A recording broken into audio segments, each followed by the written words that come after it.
Serokê Partiya Devayê Alî Babacan roja pêşemê ji bo bernameftariyê hate Amedê û wî li Amedê behsa wekheviyê herwiha li ser rewşa nexweşiyên girtî û siyaseta demokratîk kir.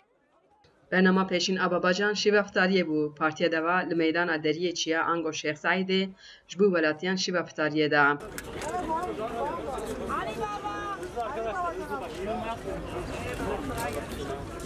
Babacan beriya iftariyê goterek Kurd da. Wî got sifreya wan a heq û edaletê ye. Ji bo wê jî li meydana deriyê Çiyê a ku bûye şahîdê gelek neheqiyan vê sofreyê sazkirine. Wî destnîşan kir ev welat dikare li hember hemî tengasiyan bi ser bikeve lê rêvebiriyek bi edalet, demokratîk, bi hevkirin dikare pêkan be. Wî behsa xêr û bereketa meha Remezanê jî kir û got lê ev meh di heman demê de meha hesabê ye jî. Babacan behsa dema pêvajoya çareseriyê jî kir.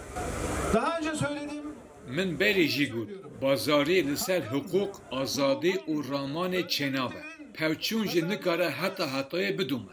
Em dikarin ji dîrokê dersan wergirin û em dikarin wan pevçûnan jî çareser bikin. Serokê Partiya Devayê Alî Babacan di gotara xwe de destnîşan kir ku di bingeha hemî pirsgirêkên Tirkiyeyê de newekheviya welatiyan heye û ew weka partî pirnetewî pirzimanî a Tirkiyeyê jî weka gencîne pênasê dikin. Wî got ku hedefa wan Tirkiye ku her kes dikaribe bi hizr û ramanê xwe azad bijîn û îfade kir ku azadiya ramanê jî mifteya hêza welatê ye. Li ser vê mijarê jî kuştina Tahîr Elçî û rewşa siyasetvana Kurd Aysel Toluk anî ziman.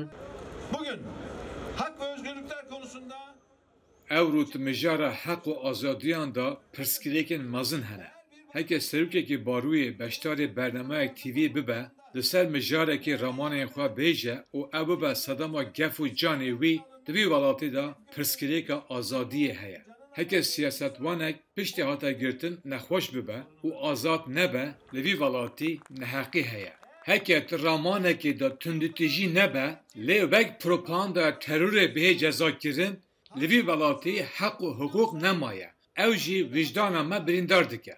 Serokê Devayê got bingeha destûra bingehîn azadiya ragihandinê û ya ramanê û kes nikare li gorî bawerî û îdeolojiya xwe van azadiyan bin pê bike. Her wisa daxuya kirin siyaseta demokratîk a meşrû çareseriya hemî pirsgirêkên Tirkiyeyê û ev dikare Tirkiyeyê bihêztir bike. Alî Babacan piştî fitariyê li pêş mizgefta mezin bi welatiyan re rûnişt û sohbetê kir. Xecî Canfarqîn, Dengê Amerîka, Diyarbekir.